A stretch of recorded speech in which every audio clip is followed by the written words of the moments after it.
What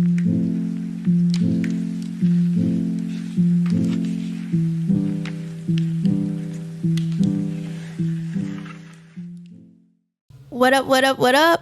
Welcome to the Unfiltered and Unprepared podcast. This is the very first episode, and we are so excited for y'all to watch this. My name is Tia Green, a senior mass communications major with a concentration in multi-platform journalism from Durham, North Carolina. Hey y'all, I'm so excited to be here. My name is Selah. I'm a sophomore justice studies major with a minor in social work from Philadelphia. Okay, so we're going to talk about something very important. We're going to be talking about the transition from high school to college. We're going to be talking about the transition from high school to college, and we're going to be talking about some story times that helped us grow and become better college students. So I always knew I wanted to go to Winston-Salem State because my mom went here. So it was kind of a no-brainer. But yes, I did go to a homecoming. So you could say I did kind of tour the school when I was like a second grade student. But overall, I came here for like exercise science. Never thought I'd be a mass comm major. So when I first got here, I got here during COVID. So I wasn't really socializing with people. I was just in my room. So I didn't really feel the need to like explore the campus or anything because all my classes were online. So I was in my room a lot, and I tried to get out of my room by going to the library, trying to meet people, but it wasn't easy because when I came here, I didn't know anybody. So if I could give y'all tips, I would just say when you move in, try to get out of your room. Don't become a homebody because there are going to be times where you want to hang out with people. It could be you might need people for a project. It's a whole lot easier to talk to people that you know instead of going up to a stranger in class. Or maybe you just want to go to cafeteria. You can just ask a friend, like try and talk to people. And then I would just say like, make sure you look at your classes and try and find them before. Because you don't want to be late. Because some of these professors, if you're late, they don't care. You're out. That's good. I think I especially emphasize the touring before you come here. I'm out of state student, and I knew nothing about North Carolina or Winston-Salem State before I got here. I toured this school once, and I absolutely fell in love with it. I toured this school, I toured A&T, North Carolina Central University, and Johnson C. Smith, and absolutely fell in love with Winston. So that's one of my biggest advices would be to tour the schools because I was going to go to A&T because everybody hyped it up so much. I really was. But once I got there and I got on campus, it just wasn't me. Like, it just wasn't Selah. And so that's why I came to Winston, because it felt more me. It felt more like family. And now we're going to get into the spicy part. I know y'all been waiting on our story time. So here it is. So my story time is going to be based on when I came during COVID. It was very, very boring. I didn't really have a rendition. I didn't really talk to people like that. I was just especially during my first semester, I was very to myself. And as I got to my second semester, I started meeting people, and we went to parties, and I met my best friend through a party. So it just kind of taught me, like, when it comes to parties, you got to be careful about who you go to parties with, because one girl, she's my best friend now, but the other girl, we fell off after the party. So kind of taught me that. But I would say just make sure when you're going out, please try and get to know people before you just going out. Okay? Don't just be meeting people just going out, because we went to a party all the way in Greensboro. So that was kind of crazy, but oh well, young, just trying to have fun. But yeah, I would just say COVID, the school has changed a lot from COVID, but just try to socialize and try to network, because there are going to be times where you're going to want to be able to talk to people, or just if you need someone to talk to, or you just want somebody to go to the calf with. That's why you need to be able to talk to people. I know it's hard, but you can typically kind of tell who's approachable, but not always. But network with your professors as well, because there may be a time where you need a cover letter, you need help finding an internship, and they're the gateway to that too. It's never too early to try and find an internship or a job or to get a cover letter, because by the time you're a senior, well, I don't know about other majors, but mine, I would need a cover letter. So network with your professors, network with your students, make time for things that you want. Okay, so let's get into classes. I would say my classes, so I'm a journalism concentration. So my classes are a little bit difficult, but in a good way, because I like journalism just for the simple fact I've always been a writer. Like, I'm the type of person where if something comes to my mind, I'll be writing about it. Like, I have a journal to this day, and I still be venting in my journal, because that's my gateway to kind of self-care. Also, self-care is important in college as well. I didn't get into self-care until I got to college. But what do you think, Selah?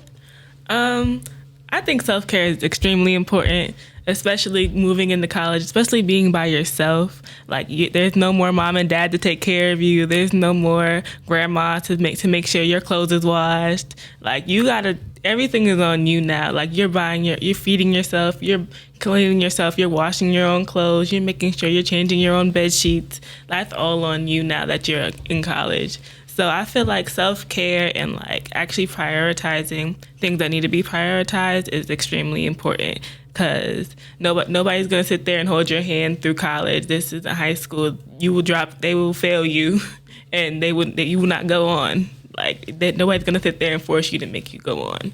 So I feel like that's extremely important. With that, learning about self-care, with also learning about prioritizing, like prioritizing yourself, prioritizing your grades, because that's a big thing for me, is prioritizing my grades.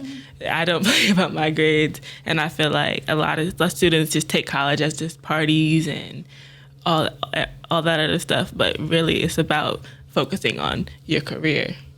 I agree with you, because I would say when picking your classes, sometimes you may have to pick times that you may not want. Not even the class. Of course, most of us have to take classes we don't necessarily want. But time-wise, I've been stuck with the 8 a.m. or 6 o'clock. I just had to push through, because who trying to go to class at 6? Like, it's insane to me. Who trying to teach at 6? Like, what? I'm ready to go by 4. You out here trying to teach till 7? It don't make sense to me, but hey, I needed the class, so I stuck it out. But also, I would say I do a lot of group work, so that's giving me the opportunity to network. I keep saying network because it's so important. And back to classes, I just think stress comes with college, but I'm still learning how to deal with stress. I haven't quite figured it out. But self-care definitely helps. I do go on stress walks, because sometimes I just feel like when I start walking around, it gets my mind off of things. So I do stress walks. I would recommend, like Selah said, putting yourself first. If you have classes Monday, Wednesday, Friday, then that means Tuesday and Thursday, you need to be able, I would say I do Tuesday and Thursday. If that was my schedule, I'd do Tuesday, Thursday work, and then Thursday is the reset day, because I had to have time for myself, but it also depends on how many classes you have. Try not to stress yourself out. Stress is normal, but when you start stressing yourself out and you feel like you can't function, that is when you need to take a step back and just figure out your self-care routine. Self-care can be as simple as sleep. It doesn't have to be hair, nails, none of that. It could just be sleep. It could be reading a book.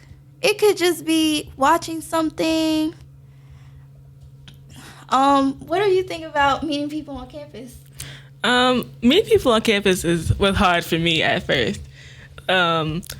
I'm not gonna lie, I came into college in a relationship, so I wasn't worried about meeting new people. I was focused on my relationship at the time.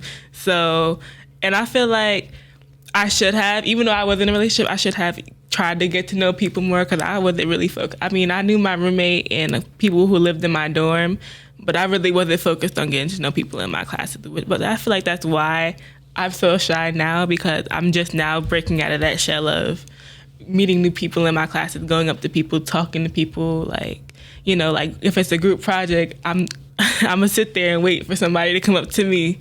I'm not gonna go up to nobody. And I feel like I'm just now starting to feel comfortable, you know, going up to somebody, you know, talking to them, being like, hey, you want to be in my group? So I feel like that's a big thing for me, is now like just walking up to people and just meeting people. And I feel like it's easier at parties too. Like, I'll see somebody if that's in my class that I will never speak to, but if I see them at a party, I might just say hey. Like, you know, just hey, oh, you're in my class, stuff like that. Because I mean, it's just something, I just know you because you're in my class, you know, just start a conversation in that way, you know. So yeah, I feel like that's big. I really think meeting new people is big though. I feel like you should definitely prioritize meeting new people and like just getting to know people, because some people, you're not gonna like everybody. I don't like everybody. I don't like everybody, but so you're not gonna like everybody. But you'll never know that if you never meet nobody. So I feel like just push yourself out there. Like, even if it's just like, you know, following, like going to little campus events, or like following the little campus pages, or just following people who have like their WSSU in their bio. Like, that's how I started to get to know people, because I would just start following people who had WSSU in their bio, and then they would follow me back, and then it would just be texting, and then, oh, you're in my class now, and stuff like that. So I feel like that's very like important, and like that. It helps, like, because social media can help. Like, we have it, so we might as well utilize it to our benefit. So I feel like that just helps a lot, using social media as like a gateway to make new friends. I agree, because I think making new friends in college can be difficult. I have like different stages of friendship. It takes me a while to call someone my friend, because for me, we start off as associates first. We get to know each other. I'm trying to understand you as a person. And I do have like a definition of what I call a friend. That's why I feel like if you don't fit the definition of what I call a friend, then we're not friends. Because at the end of the day, like, I want what's best for me. I want what's best for you as well. But if we're not on the same mental, emotional, physical level, we're not helping each other, we're not growing as friends, we're not on the same page. Like, I always feel like if you can argue with someone that's your friend and y'all can't get over it, then we was not friends. Because if it's a friendship worth fighting for, then y'all said what y'all said, everybody apologized, you get over it. But that doesn't excuse below the belt, because again, that's another definition of what I think a friend is. But we will talk about that more in episode 2. So I want y'all to stay tuned, like, follow, please leave a comment. Once again, I'm Tia. And I'm Selah. And this is Unfiltered and Unprepared podcast.